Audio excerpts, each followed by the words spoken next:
Hey everybody, before you watch this video, everything in here is spoiler free. Please do not leave spoilers in the comments down below. There will be a spoiler video coming within the next couple of days, but please, for the benefit of folks that do not get to see the movie on the first couple of days of release, do not leave spoilers. Thank you.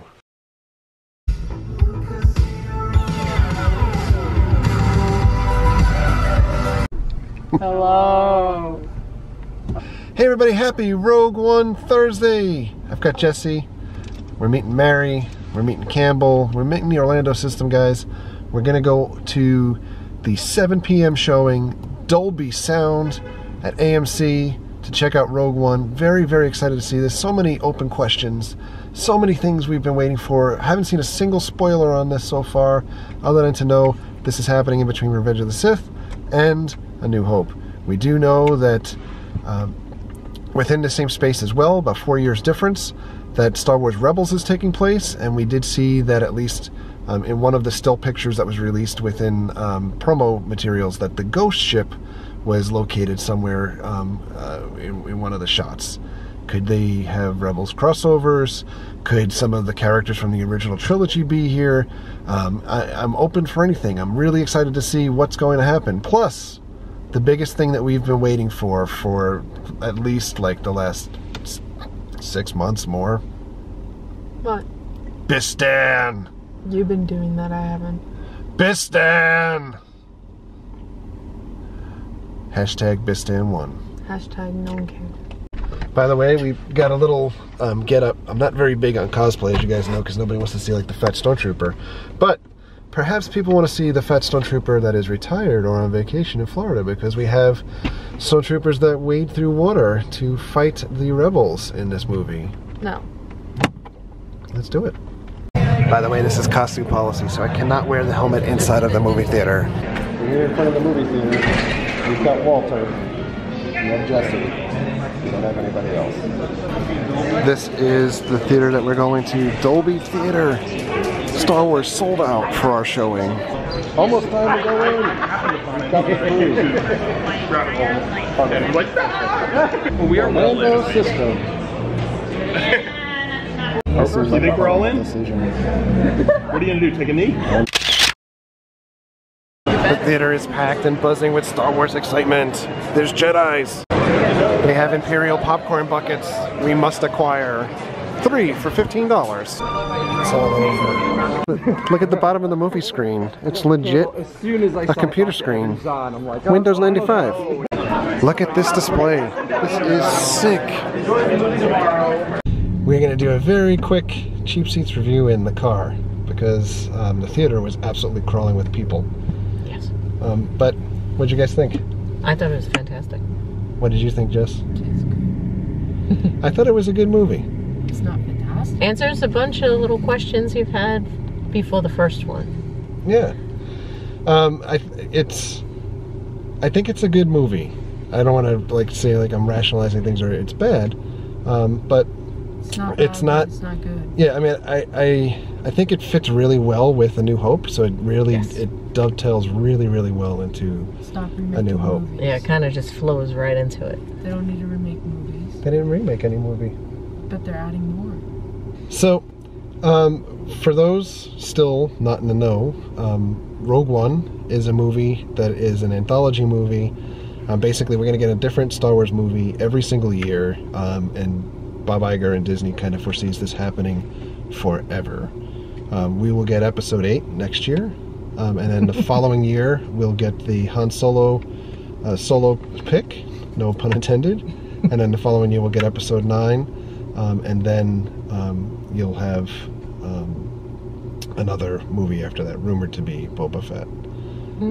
But this movie was the only one that they've designed so far to fit in a wedge in between other movies that have already existed. It operates in a very cluttered space, I think, like I said at the beginning of the video, with Rebels taking place during this time as well. There was a novel that was written that leads into this movie, and then there's comics, you know, that kind of paint this whole picture of what's happened between Revenge of the Sith. So I think that it was a very well done movie. It brings the wars back to Star Wars. There is no. I think this is the first Star Wars movie that there's no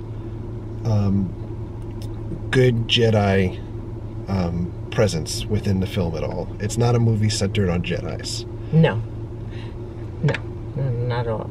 Pretty much not at all. You know? I do think that, you know, if you look at this in kind of 3 chapters of the movie, the third and final chapter is really where a ton of action happens. And you watch it for the last 5 minutes or so of the movie. That's the part that I want to be able to watch over and over and over again when the Blu-ray comes out. Oh yeah, we're just gonna fast forward all the way to near the end and watch that. So, I did enjoy the character development in the movie. I did watch some reviews that were non-spoilerish beforehand, and I know that one of the chief critiques was that the characters were not developed very fully, or, you know, finding a way to invest in them. I did find a way to invest in the characters, and I will have to insert character names below. Jessie's got her glasses on now. She's going top secret. It was Cassian and Cassian, Jyn Erso. Trying to think of the older gentleman. I thought that he was the standout character out of everybody. The blind dude. Yeah. Oh, he was the best. I thought that he was the best character. Yeah. I'm not going to give any spoilers here as to what happens to anybody. I will say, though, that you know, the drawbacks of the film, the CGI looks particularly fantastic. The battle scenes are phenomenal.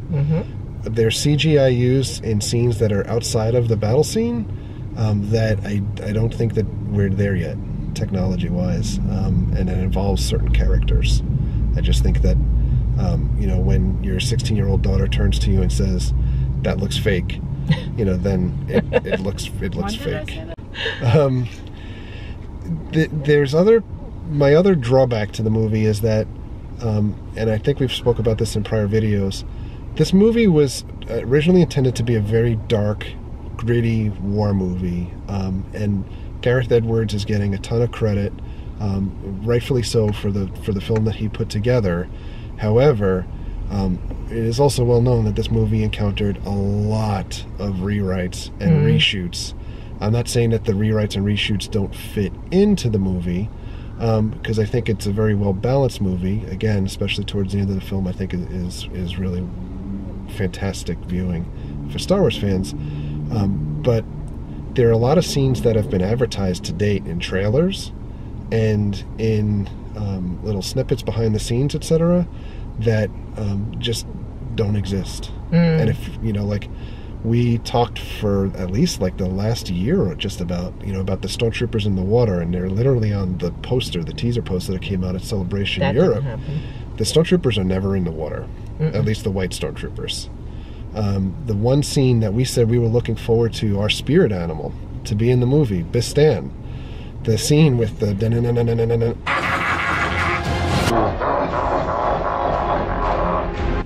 never happens.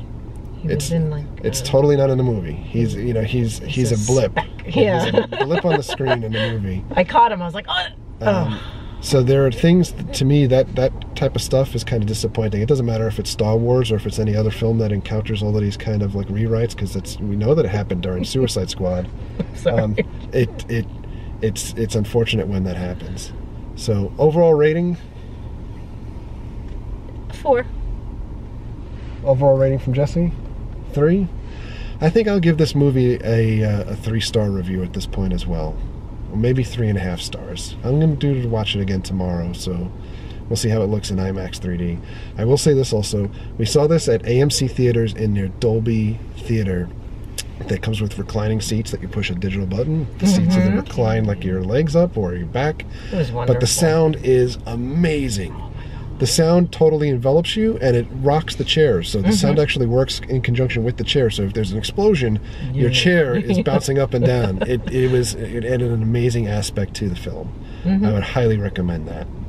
So that's it for our family review. It's time to digest this movie a little bit more over some moon over my hammy. Breakfast for dinner after Rogue One. Move along. That's a cool picture. One of those. The end of yet another Star Wars adventure. Well, I'm finally back home from Rogue One. It's about 1 o'clock in the morning.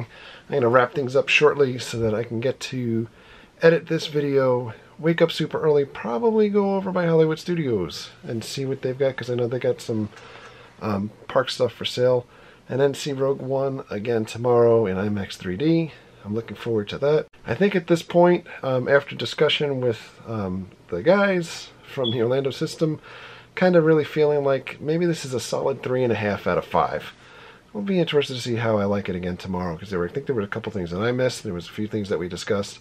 I think overall, grading for the movie might be different for just how hardcore of a Star Wars fan you are. I think if you're a casual Star Wars fan, this movie might be really high on the scale, like a 4.5 or greater, because I do see a lot of people coming out saying it's just completely amazing. I did think that certain parts of it were amazing. There's nothing that I didn't really genuinely hate about the movie or dislike about the movie. I think that there's a lot of little nitpicky type things that as a hardcore Star Wars fan, you kind of can pick things out here and there. And I think I'll get into some of those things in a more detailed, like spoiler-filled review coming maybe in a couple of days. We got this amazing poster for going to the Dolby release of this movie tonight. I am in love with this poster. It just kills me that these stunt troopers that are in the water aren't actually in the movie, but I love the poster. And then I invested in popcorn buckets, which I probably have like zero need for, but we'll find a home for. These were $6 a piece, or 3 for $15, so I got 3 popcorn buckets. They don't actually come with popcorn.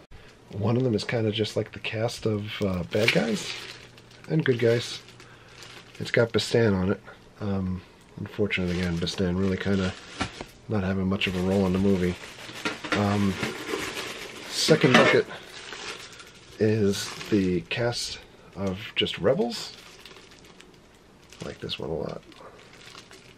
They're kind of like pronounced out, you know, like they're out, like pushed out of the steel, so pronounced outside of the bucket. Can't think of the right term for that right now.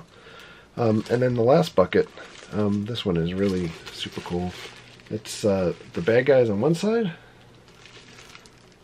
with Vader in the corner. Let me take this thing out of the plastic for you. Here you go. Vader's head. And on this side, all the rebels, including Bastan. But that about does it. We got another year until another Star Wars movie. But for now, heading to edit, then to sleep, and see more Star Wars tomorrow. Thank you for all of your likes. Thank you for your comments. Thank you for your subscriptions. Treat others the way you want to be treated. Have a great night. We'll see you guys.